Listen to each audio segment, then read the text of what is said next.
How to lose weight without any gyms and without any crash diets.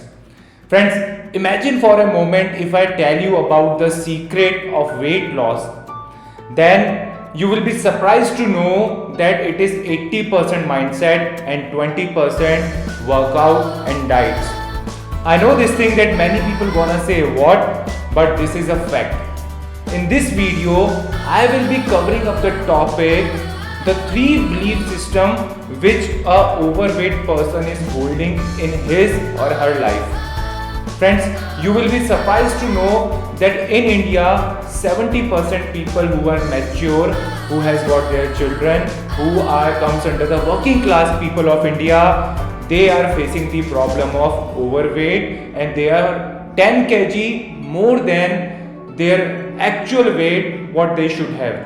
Friends, जो overweight व्यक्ति है, जो कामकाजी व्यक्ति है, उसको ये नहीं पता कि शाम को 4 बजे से 6 बजे के बीच में उसे क्या खाना चाहिए और उसी वक्त पे वो सबसे ज़्यादा डाइट को अपनी तोड़ता है. You will be surprised to know that 70% people who are overweight, they are already been doing some kind of a dieting and workout for so long, but still it is not working, but they are the one who is blaming on their diets and workouts but not working on their mindset. In this video, I will be covering these 3 beliefs which will definitely give you that what I really want to say. So here we go. Friends, the 3 belief system which a person need to adapt, specifically if you are coming into the overweight category, these 3 beliefs are that you are a different person and your body is a different. Maybe your body could be the fatty, your body has the fat, but you are not a fatty person. I'll give you a brief account about this in some time. You need to recognize your feelings. Okay, so what kind of feelings you have, I will be elaborate that thing also. And many people who believes into this that I have a slow metabolism, I will be breaking that myth also for you today. Simply, let's have a look to the belief number 1 that you are not your body fat. Friends, हमारी जो body है हम उसको एक car के जैसे मान लेते हैं. एक कार है जो काफ़ी समय से गैराज में खड़ी है, जिसको हमने चलाया नहीं है और अब उसके ऊपर मिट्टी लगी हुई है और अब हम उस मिट्टी को देख के दुखी हो रहे हैं कि why this thing is happening to me, why this thing is happening to me and why this car is very ugly. Car बेकार है, कार सही नहीं है. But the fact is this कि आपको सिर्फ उसकी मिट्टी को साफ करना है. जो आपकी कार है वो तो वैसी की वैसी ही है. उसी तरीके से जो आपकी बॉडी में फैट आया है वो हो सकता है कि किसी पुअर डाइटिंग प्रोटोकॉल की वजह से, किसी लाइफस्टाइल मैनेजमेंट की वजह से या फिर किसी फूड डिसऑर्डर की वजह से आपके साथ में आया है, मगर वो आप नहीं हो. आप वही फिट पर्सन हो अंदर से जो आप पहले थे. सिर्फ आपको अब अपनी उन चीज़ों को ठीक करना है और जैसे ही वो चीज़ ठीक हो जाएगी आप फिर से पुराने वाले व्यक्ति बन जाएंगे. आप मोटे नहीं हो, आपके ऊपर फैट है जिसको हटाना इजी होता है. This is how you recognise yourself that you are not fatty. Your body has fat for some time but आप मोटे नहीं हो. Okay, the second belief where you need to work, that you need to stop telling to yourself that you have a fatty body part. Friend, कितनी ऐसी females को mails को मैंने देखा है जो कि उनकी बैली फैट अगर हल्का सा बाहर होता है तो स्टिल दे थिंक कि हम लोग बहुत मोटे हैं, हम लोगों का मोटापा कम नहीं होता है. बट मेरा आप सभी लोगों से सिर्फ इतना सा कहना है कि जब भी कभी कोई व्यक्ति आपको देखता है तो वो सिर्फ आपके पेट को नहीं देखता है या उस पार्ट को नहीं देखता है जो कि आपका मोटा है, बल्कि वो आपको ओवरऑल देखता है. ओके, और चाहे कोई व्यक्ति पतला हो चाहे मोटा हो, मगर आपके चेहरे पे अगर स्माइल नहीं रहती है तो वो आपकी पर्सनैलिटी की एक बहुत बुरी बात मानी जाती है. ओके, सो अगर आपको लगता है कि सब लोग व्यक्ति आप हो जो आईने में हमेशा अपनी एक कमी को देख रहे हो, लेकिन सामने वाला व्यक्ति आप 5 फुट के हो, 6 फुट के हो, 4 फुट के हो, आपको पूरा ऊपर से लेके नीचे तक देखता है, ना कि आप कहां से मोटे हो ये देखता है. Okay, so got this thing into your mind. Second thing is this कि हम सभी लोगों से अगर मैं पूछूं कि हम कैसी बॉडी बनाना चाहते हैं तो हमारे सामने हमारा एक आइडियल मॉडल होता है, एक आइडियल एक्टर होता है. नो डाउट कि हमें उनसे इंस्पायर होना चाहिए, मगर हमको ये चीज़ समझनी चाहिए कि जब वो स्क्रीन पे हमारे सामने आ रहे हैं तो वो एक स्टेज बॉडी है। उनके जो कैमराज जिनसे उनकी फोटोग्राफ खींची हुई है वो हो सकता है लाखों करोड़ों के अंदर हो, उनकी जो लाइटिंग है वो डिफरेंट हो सकती है, और जिस तरह से उनको भेजा जाता है, जिस तरह से उनका वो जो पूरा कैमरामैन डायरेक्शन होता है, उस वजह से वो लोग बहुत एक्स्ट्रा ऑर्डिनरी लगते हैं। But the fact is this कि वो उनका पेशा भी है, लेकिन अगर हम उनके पेशे के अलावा बल्कि उस व्यक्ति के साथ में कंपेयर करें जो कि 360 डिग्री फिटनेस के बारे में सोचता हो, कि जिसकी फिटनेस की वजह से उसके फाइनेंसेस, उसके रिलेशनशिप, उसका लाइफस्टाइल, उसका ऑफिस कल्चर, उसका सोशल कल्चर इंप्रूव हो रहा हो, तो वो फिटनेस आप लोगों के लिए मायने रखती है, इजंट इट? सो अगर आप अपने आप को कंपेयर करते हैं किसी सुपर मॉडल के थ्रू, तो ना ही तो आप उससे मिले हैं, आपने उसे उन लाइटिंग, उन स्टेज में, उन फोटोग्राफ्स में देखा है जिसके पीछे काफी एक पूरी टीम है उसको इस रूप में लेकर आने के लिए, और उसके अंदर से भी वो सभी फोटोज को सिलेक्ट नहीं करते हैं, जो फोटो सबसे बेस्ट होती है उसी को सिलेक्ट करते हैं, इजंट इट? तो उस चीज के दिखावे में आप लोग मत जाइएगा। So you need to change your these believes into from your life. Second thing, what you need to understand that you need to recognize your feelings. Friends, हम किसी चीज को खाने से मोटे नहीं होते हैं, बल्कि हम क्या फील करते हैं उस चीज के बारे में हमें ज्यादा सोचना चाहिए। How do you respond to your stress? Number one thing which I want to ask to you, friends, stress, अगर मैं आपको बोलूं कि अगर आप सोचते हैं कि स्ट्रेस आना पॉसिबल नहीं है और स्ट्रेस में नहीं रहना कंफर्ट जोन है, तो आप गलत हैं। फ्रेंड्स, स्ट्रेस हमारी ही लाइफ का पार्ट है, वो हमारा ही एटीट्यूड है। बहुत बार ऐसा होता है कि जहां पर व्यक्ति एक स्ट्रेस सिचुएशन में आने के बाद के अंदर कोई फैसला नहीं करता, उसमें बह जाता है। वहीं पर ही कुछ व्यक्ति जो होते हैं उनमें एक ठहराव होता है, वो ठहरते हैं, रुकते हैं और अपने एटीट्यूड को चेंज करते हैं। ओके, उसी तरीके से जो आपकी लाइफ है उसके अंदर आपका स्ट्रेस आना कभी बंद नहीं होगा। अगर आपको लगता है कि स्ट्रेस नहीं होना कंफर्टेबल है, तो आप गलत हैं, बल्कि आपको अपने एटीट्यूड पे काम करना स्टार्ट करना होगा। और अगर आप स्ट्रेस में आते हैं तो यही एक बहुत बड़ी वजह है आपकी इमोशनल ईटिंग की।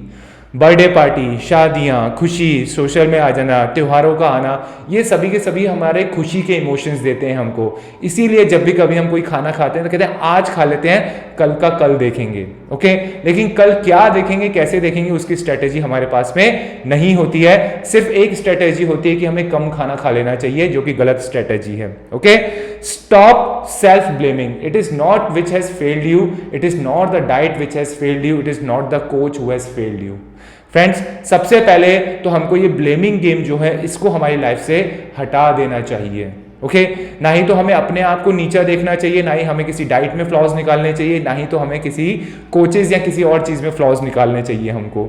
अगर मैं आपको बताऊं कि अगर कहीं ना कहीं पे अगर एक डाइट, हेल्थ और इन सब चीज़ों की जो रेस्पॉन्सिबिलिटी होती है वो सबसे ज़्यादा उस व्यक्ति की होती है जो उस मोटापे को झेल रहा हो। ओके, सो ये एक रेस्पॉन्सिबिलिटी होती है कि जिसमें अगर कोई चीज़ काम नहीं कर रही हो तो उसको अपने काम के ऊपर बनाना चाहिए।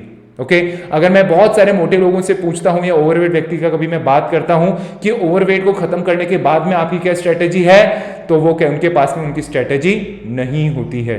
ओके, तो अगर आपके पास में वो स्ट्रेटेजी नहीं है, इसलिए वो लौट के दोबारा से वहीं पर ही जाते हैं जिससे वो दोबारा से ओवरवेट हो सके, दोबारा से उनकी लाइफ में चैलेंज आ सके और दोबारा से जो है वो ओवरवेट से पतले होने के स्ट्रगल को कर सकें। बट बहुत सारी चीजें ऐसी हैं फिटनेस के अंदर जो कि लोगों के लिए इंपॉर्टेंट होती है। फॉर एग्जाम्पल, अगर कोई बॉडी बिल्डिंग है, इन सब चीजों पे है, तो वो चाहेगा कि उसका वेट 100 kg 110 kg का हो। वहीं पर ही कोई एथलेटिक्स है तो वो ये चाहेगा कि उसका मसल मास इतना अच्छा हो ताकि वो अच्छे से दौड़ सके। लेकिन हम लोगों को इतने डीप में जाने की जरूरत नहीं है, हमको सिर्फ इतना समझना चाहिए कि हमारी बॉडी में जो पहले से ही मसल्स हैं वो मसल्स की हमको जरूरत है, वो कमजोर नहीं पड़नी चाहिए। सेकंड थिंग है, आपको ये सेल्फ अपनी एक रेस्पॉन्सिबिलिटी लेनी चाहिए कि चाहे कुछ भी क्यों ना हो जाए, आपको अपनी बॉडी के फैट को कम करना है और कोई कमी आपके साथ में नहीं रहनी चाहिए, और ये आपकी रेस्पॉन्सिबिलिटी है अपने वेट को कम करना। ऑफ कोर्स मार्गदर्शन के लिए लोग आपके साथ में होते ही हैं। Third thing, you need to understand that you are not failure, but your diet is the failing. Okay, simply तौर पे आपको आज एक चीज समझ जानी चाहिए कि बहुत सारे लोग जो हैं वो बहुत क्रैश डाइट्स करते हैं। बहुत कई लोग जो हैं वो रात को सूप पीकर सो जाते हैं, अपने मील को स्किप करते हैं। तो कई लोग जो ऐसे हैं वो खाने के बारे में कीटो में लगे रहते हैं, मगर उस चीज़ को समझ नहीं पाते हैं कि असल के अंदर हमारी जो बॉडी है उसकी रिक्वायरमेंट जो है वो डाइट है। यानी कि अगर आपके ऊपर कोई डाइट काम नहीं कर रही है तो आपको उस डाइट के पैटर्न को बदल के देखना चाहिए। लेकिन बहुत सारे लोगों को उस चीज़ के अंदर सब्र रखना चाहिए एटलीस्ट 90 डेज का, कि अगर आप 90 दिन तक अगर कोई डाइट कर रहे हैं और उसका असर आप पे नहीं आ रहा है तो इसका मतलब आपको अपनी स्ट्रेटेजी को चेंज करना चाहिए। ओके, सो क्या होता है उसके अंदर कि आपकी जो डाइट्स होती हैं वो आपको क्यों फेल करती हैं? क्योंकि उसमें न्यूट्रिशन नहीं होता, वो आपका पेट नहीं भर रही होती, अभी भी आपका जो लगाव रसगुल्ले या दूसरे जो जंक फूड होते हैं उनसे खत्म नहीं हो पा रहा होता है, अभी भी अगर आपकी बिंज ईटिंग चल रही है तो आपकी डाइट के अंदर चेंज करना बहुत जरूरी हो जाता है। सिंपली तौर पे अगर कुछ भी समझ में नहीं आता है तो आपकी डाइट में कुल मिला के 5 चीजें होनी बहुत जरूरी हैं। मैक्रोन्यूट्रिएंट में प्रोटीन, कार्बोहाइड्रेट, फैट और माइक्रोन्यूट्रिएंट के अंदर विटामिन और minerals.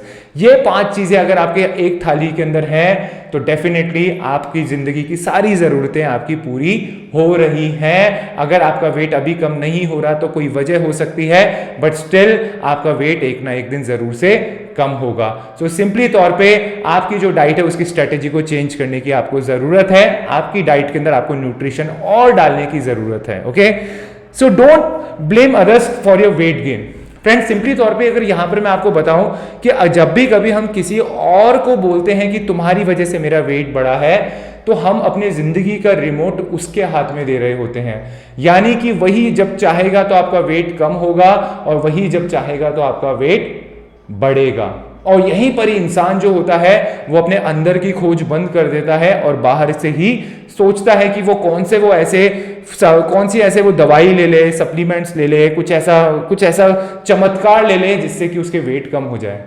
But this is not a fact. You need to understand this thing that it is your responsibility to lose your weight. You need to find out that what you need to do exactly to achieve your fitness. And सबसे पहला की point आपको ये सोचना पड़ेगा कि आप भूखे तो नहीं रह रहे हो कहीं, आपकी जो नींद है वो कितनी हो रही है आपकी। You need to focus on these points also at the time of your weight loss journey.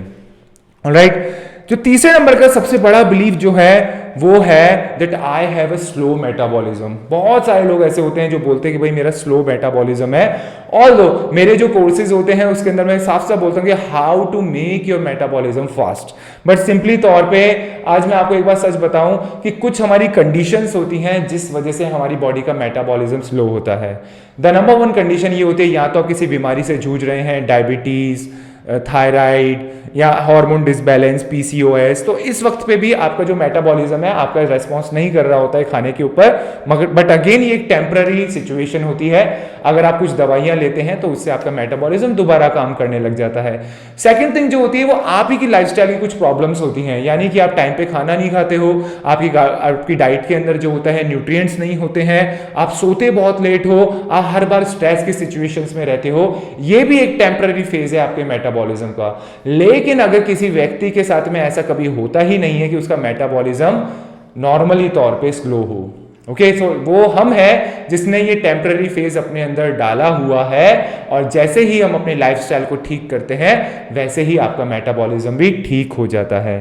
So simply तौर पे आपके पास में स्लो मेटाबॉलिज्म नहीं है, आपके साथ में दूसरी प्रॉब्लम है, आपको बिंज ईटिंग की प्रॉब्लम है, आप कहीं ना कहीं पे हिडन कैलोरीज खाते हो। कई लोग कहते हैं कि बस हमने एक ही आइसक्रीम खाई उससे क्या फर्क पड़ेगा, या एक ही कप तो चाय पी उससे क्या फर्क पड़ेगा। सिंपली तौर पे आपके हार्मोन्स बहुत ज्यादा डिसबैलेंस चल रहे हैं जो एक ही चीज से आपकी बॉडी पे इंपैक्ट कर रहे हैं। आप लेट सोते हो और आप अपने मील को स्किप करते हो, ये वो वजह है जिस वजह से टेम्पररी तौर पे मेटाबॉलिज्म स्लो होता है। That's why there is a good news also, and the good news is this that if you are able to solve this temporary problem, then you will see that your metabolism is repairing and your metabolism is getting fast. And how you need to do that? First of all thing which you need to do, that you need to understand this thing, that a person who says I'm a overweight, that's why I'm doing workout, and a person who says that I'm a fit person, that's why I'm doing workout, there is a world of difference between them. I still remember, मैं सिर्फ पतला होना चाहता था, उसके बाद क्या करना है मुझे नहीं पता था, मगर आज की डेट में मुझे पता है कि मुझे क्या क्या करना होता है। तो आपको भी अपने स्किल्स के ऊपर और अपनी माइंडसेट के ऊपर आपको काम करना चाहिए। एक बहुत ही अच्छी बुक है जिसका नाम है साइको साइबरनेटिक्स। मैं आप लोगों को सलाह दूंगा कि यूट्यूब के ऊपर वो फ्री में है, मिलती है वो book. Just read that book so that you will find out your answers, that why you are not able to work on your mindset to achieve your fitness. Okay, so this is Bhupendra signing out for now, and I know that you all can do it. You all just need to know your fitness and be happy without any reason.